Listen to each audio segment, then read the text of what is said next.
Bueno, continuando con las clases de leishmaniasis visceral, vamos ahora a hablar un poco acerca de la epidemiología.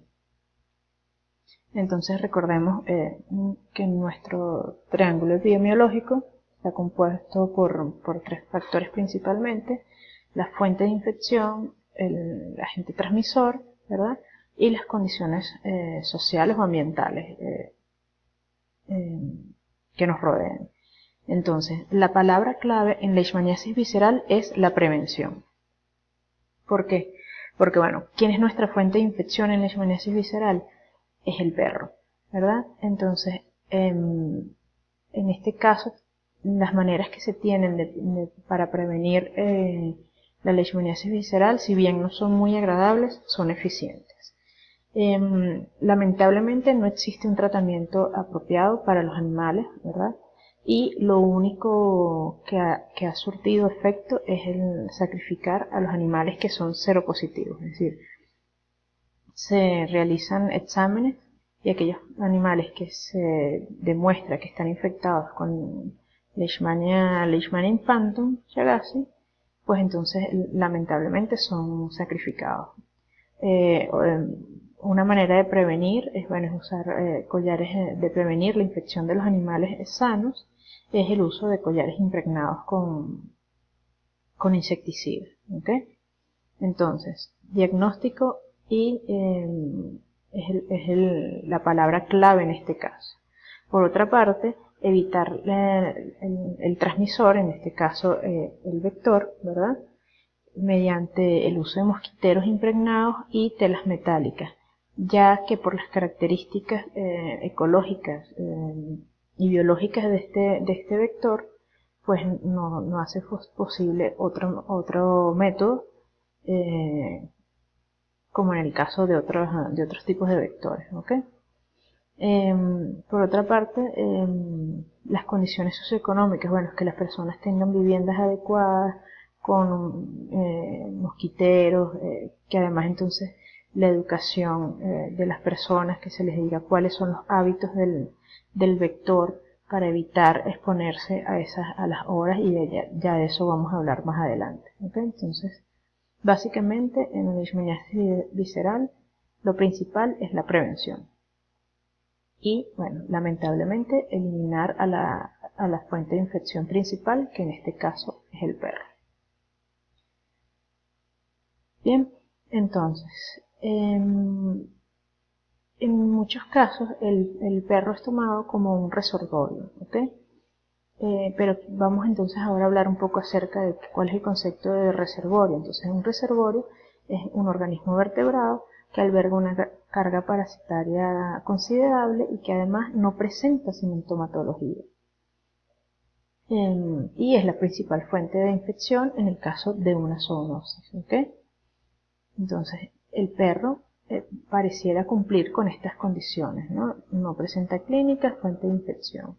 Sin embargo, esto se ha puesto en duda con el perro, porque puede tener un rango variable desde ser asintomático hasta ser sintomático. Y ya vamos a ver en esta lámina siguiente la cantidad de características muy evidentes que demuestran que los perros entonces están teniendo una patología bien marcada, ¿no?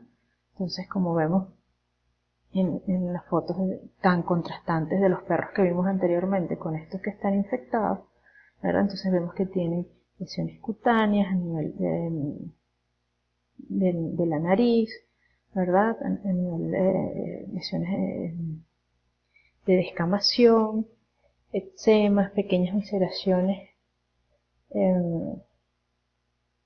el pelo se les ve opaco, se ven delgados, se ven enfermos, son perros que no se ven sanos. Otra característica también es el crecimiento excesivo de las uñas, etc. Y bueno, y toda esta cantidad de sintomatología, ¿okay?, que tenemos acá a mano derecha, que nos están indicando que efectivamente el perro entonces está sufriendo la enfermedad. Bien. Eso por una parte con respecto a lo que sería el hospedador definitivo, que es el perro.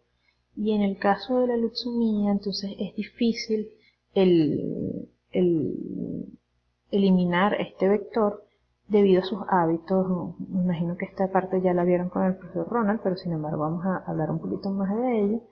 Estos vectores se caracterizan porque viven en sitios húmedos y sombreados. ¿Okay? Ellos se desarrollan en la vegetación y ponen sus huevos en ella, en esta vegetación en descomposición.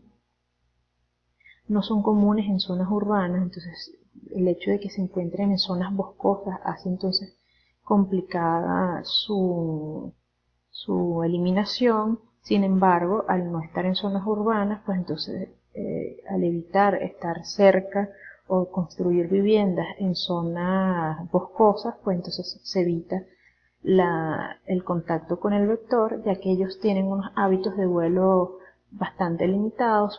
Ellos realizan vuelos muy cortos con periodos de reposo, ¿no? Entonces, si nosotros alejamos la vivienda de las zonas boscosas, entonces vamos a disminuir la interacción con este vector. Por otra parte, también se ha reportado que son más abundantes en las épocas de calor y lluvia, ¿okay? Con lo cual entonces también podríamos evitar esas zonas donde se encuentra el vector en estas temporadas. Y el horario también es importante, son más activos al amanecer y al atardecer y durante la noche. Entonces, todas estas características y los hábitos biológicos del vector hacen que si nosotros, como les decía en un principio, la palabra clave en este caso es prevención, ¿verdad? Si nosotros tomamos las precauciones y conocemos el vector, vamos entonces a exponernos muchísimo menos a su picadura, ya que, bueno, la alimentación de la hembra de sangre de un vertebrado es esencial para la moderación de los huevos, ¿okay?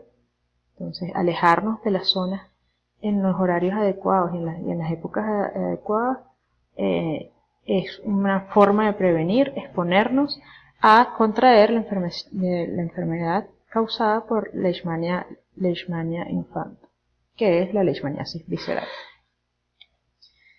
Entonces, como les decía, en el caso de Venezuela ha habido distintos brotes. En los 10 últimos años se ha reportado la leishmaniasis visceral en diferentes estados del país.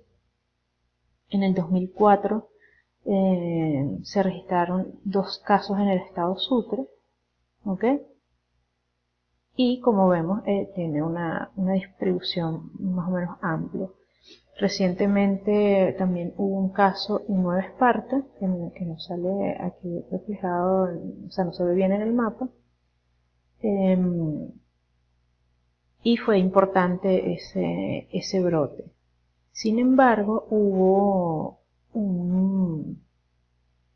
a partir del 2005 se comenzó entonces a un programa del control de la leishmaniasis, que consistía precisamente en lo que yo les mencioné al principio, de diagnosticar cuáles eran los animales infectados y sacrificar a estos animales. Y a partir de que se inició ese programa en el 2004, pues la prevalencia, la aparición de la leishmaniasis ha disminuido significativamente. Aquí simplemente no tengo datos más actualizados más allá del 2013, ¿okay? Pero la disminución tiene una correlación con el inicio del programa del control de la leishmaniasis.